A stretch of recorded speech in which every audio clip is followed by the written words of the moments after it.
Karena yang tertanam di dalam otak saya, yang tertanam di dalam benak saya, agama Islam itu adalah agama yang cuma bisa cari ribut dan ribet doang. Ada yang protes, nggak percaya kalau orang Islam itu cuma ribut sama ribet doang. Ya walaupun tidak semua, Bu, tapi kenyataannya memang orang Islam ini cuma bisanya cari ribut sama ribet. Gimana enggak, Bu? Saya tak tanya ya, Bu. Jawab sing banter sing seru. Yang jawabannya beda sendiri biasanya berarti orang enggak waras. Bu, tak tanya, agama apa sekarang, Bu? Sing bola bali ribut kehilangan sandal sepatu di tempat peribadahan. Apa, Bu? Islam. Nggak ada yang jawab Kristen, nggak ada yang jawab Katolik. Lah wong ning gereja sandal sepatu digawa dewi-dewi kok, Bu. Ya, salam damai sejahtera kawan-kawan semua. Ya, ini sangat menggemparkan ya kawan-kawan. Ini adalah video aslinya, dan saat ini saya yakin bahwa ibu ini adalah orang yang waras. Dia menantang orang-orang yang waras, dan dia mengatakan bahwa jika ada yang mengatakan bahwa tidak, maka orang itu pasti tidak waras. Karena apa? Memang yang selama ini terjadi itu adalah orang Islam ya, yang bikin ribet dan juga bikin ribut ya. Ya, perlu digarisbawahi di sini adalah orang Islam, kawan-kawan ya. Orang Islam bikin ribet dan bikin ribut, bukan agamanya ya. Bukan agama. Semua agama itu benar, tetapi oknum-oknumnya itu yang tidak benar. Nah, karena itu kawan-kawan semua, di dalam video berikut ini juga adalah seorang ustadz asal Padang yang membuka kepada kita sebuah fakta yang mengejutkan sekali, teman-teman. Dr. Din Samsudin diundang ke Kota Padang untuk acara halal bihalal tahun 2005 di Gedung Bagindo Ajis Chan di Kota Padang. Di situ beliau menyampaikan di tahun 2005 sudah lebih 30 pendeta asli Minangkabau. Tahun 2005, Pak. Ini sekarang tahun berapa ini? Kira-kira pendetanya tuh bertambah atau berkurang? Tahun 2005 30 lebih pendeta asli Minangkabau, bayangkan tuh. Nggak terbayangkan kita dulu yang kita anggap ini orang Minangkabau pasti Islam. Nggak ada orang Minangkabau yang kafir. Tapi faktanya, Pak, pendeta terbesarnya, ini tahu Pak siapa pendetanya? Yanwardi Koto, orang Lubuk Basung. Bahkan ketika dia membaca Injil itu, Pak, dengan baju kebesaran datua orang Minang dibacanya Injil tuh, untuk menunjukkan kepada dunia siapa yang bilang orang Minang ada Kristen. Nih pendeta nih orang Minang nih. Pendeta Minangkabau di Jakarta, asalnya Pangkalan, itu membuat Injil berbahasa Minangkabau. Jadi tidak susah-susah, tidak perlu belajar bahasa Arab. Lahado Injil bahasa Minangkabau kini. Jadi kalau ada orang Minangkabau malih baca Quran, baca juga Injil bahasa Minangkabau tuh. 625 muda-mudi Minangkabau disekolahkan dapat beasiswa ke Majalengka untuk belajar Injil. Ya, kalau sebagai orang Kristen, kalau melihat data ini pasti saya senang ya, bangga, karena kekristenan saat ini sedang berkembang, baik itu di negara mayoritas Muslim dan juga kampung-kampung yang dulunya mayoritas Muslim, sekarang kekristenan di sana semakin berkembang. Nah, apa yang diungkapkan oleh Ustadz ini memang itu adalah fakta, kawan-kawan ya. Ia mengatakan bahwa jangan salah Padang saat ini ya. Dulu tahun 2025 itu pendetanya ada 55, dan tahun 2025 tidak dibayangkan sekarang ya. Jadi Padang sekarang itu bukan Padang seperti Padang yang dulu. Ya, sekarang di sana itu sudah banyak pendeta, sudah banyak gereja. Jadi orang Minang sekarang sudah dikristenkan, kawan-kawannya. Bahkan ia mengatakan bahwa 625 anak ya, hampir setiap tahun itu dikirimkan ke Majalengka, ke seluruh di negeri pelosok Indonesia untuk disekolahkan sekolah teologi untuk belajar Injil. Dan memang itu fakta kawan-kawan ya. Jadi misi kekristenan ini saat ini sedang berkembang pesat ya. Kita juga berdoa dan berterima kasih kepada misionaris dan donatur-donatur yang telah membantu ya anak-anak atau orang-orang yang terpanggil untuk belajar Injil. Nah, karena itu kawan-kawan semua, kita tonton lagi video selengkapnya.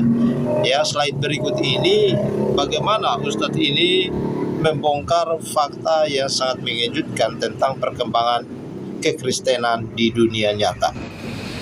Itulah yang dimaksud Rasulullah, nanti akhir zaman nanti, suatu zaman nanti umat Islam akan hancur sehancur-hancurnya.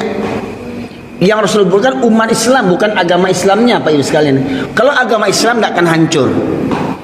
Apapun makar orang ingin menghancurkan Islam, Islam tidak akan hancur. Karena apa? Islam itu agamanya Allah, Allah yang menjaganya. Tetapi kata Rasulullah, umat Islam akan hancur.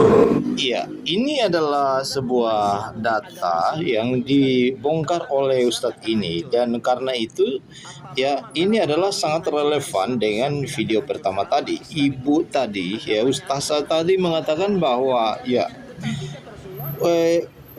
orang Muslim ya, umat Muslim itu adalah umat yang tidak bisa diatur, umat yang buat huru hara, umat yang suka ribet, membuat masalah sini sana.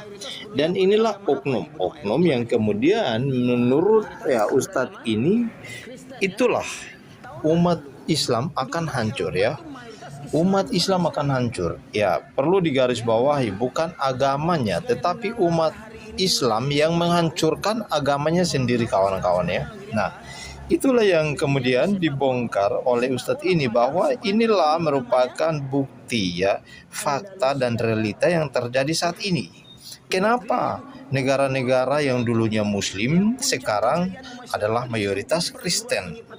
Kampung-kampung yang dulunya mayoritas Muslim sekarang bahkan dikuasai kekristenan. Dulunya pendetanya cuma hitung jari, sekarang wow, sudah sangat banyak. Bahkan anak-anak muda kemudian disekolahkan ya, masuk sekolah teologi, belajar Injil, dan kemudian mereka menjadi misionaris yang disebarkan di seluruh Indonesia untuk menginjili, memberitakan Injil. Dan itulah merupakan perkembangan iman kekristenan saat ini teman-teman. Ya, mari kita simak lagi slide berikut ini kawan-kawan ya. Mohon maaf Ibu sekalian, mari kita lihat sejarah. Di benua Eropa sekarang Pak Ibu sekalian, benua Eropa mayoritas penduduknya beragama apa di benua Eropa hari ini? Mayoritas beragama Kristen ya. Tahu enggak dulu? Dulu di Eropa itu mayoritas Islam Pak Ibu sekalian. Ya. Iya, itu fakta, itu benar kawan-kawan. Seperti di Jerman ya, dulunya itu yang kotanya Andalusia ya mayoritas Muslim, dan sekarang itu adalah kekristenan, mayoritas Kristen. Di sana adalah negara-negara Eropa yang kemudian ya memberikan sumbangsi besar kepada Indonesia, misionaris dari Eropa, dari Amerika yang kemudian membawa Injil masuk ke Indonesia. Ya. Kita simak lagi slide berikut ini, apa yang disampaikan oleh Ustadz ini. Kalau Bapak Ibu sekalian dengar hari ini negeri Spanyol, yang orang tahu kalau sekarang Spanyol negeri apa? Negerinya sepak bola. Padahal Spanyol itu dulu namanya Andalusia Pak. Ya, negeri yang makmur ketika itu. Ya, puncak kejayaan umat Islam itu di situ. Perguruan tinggi pertama di dunia itu di Andalusia, tepatnya di Cordova. Ya, Bapak Ibu sekalian, 800 tahun Islam berkuasa di situ di Eropa. 800 tahun Islam berkuasa di Eropa.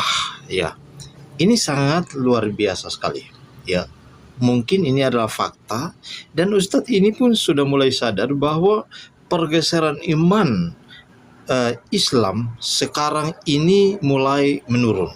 Justru kekristenanlah yang sekarang menguasai Eropa. Nah, itulah sebabnya kita harus bersyukur bahwa Ustadz ini adalah ustadz yang cerdas yang telah membuka fakta bagi kita. Ibu kotanya, negerinya Andalusia, menguasai negeri-negeri Eropa sampai ke Afrika, ke Asia ketika itu Pak Ibu sekalian. 800 tahun berjaya, berkuasa. Namun akhirnya Islam habis sehabis-habisnya. Sampai sekarang ya masih Islam menjadi penduduk yang minoritas tertindas di Eropa. Ya, jadi sekarang di Eropa itu Islam itu mayoritas. Kawan-kawan, minoritas ya. Bahkan Islam sekarang tertindas di Eropa. Itu adalah fakta dan realita yang saat ini terjadi, kita melihat di Eropa sekarang ini. Ya, kenapa? Karena seperti yang Ibu tadi sampaikan di video awal tadi, bahwa yang bikin ribet, yang bikin ribut itu adalah orang Islam ya. Garis bawahi kawan-kawan ya, bukan agamanya, orang Islamnya, oknumnya. Nah, karena itu ya, terima kasih teman-teman. Itulah video yang cukup ya saya bagikan buat teman-teman semua. Ya silahkan saja video selengkapnya silahkan tonton, ada nanti deskripsi, saya akan kasih linknya di sana. Kiranya Tuhan memberkati teman-teman sahabat sekalian.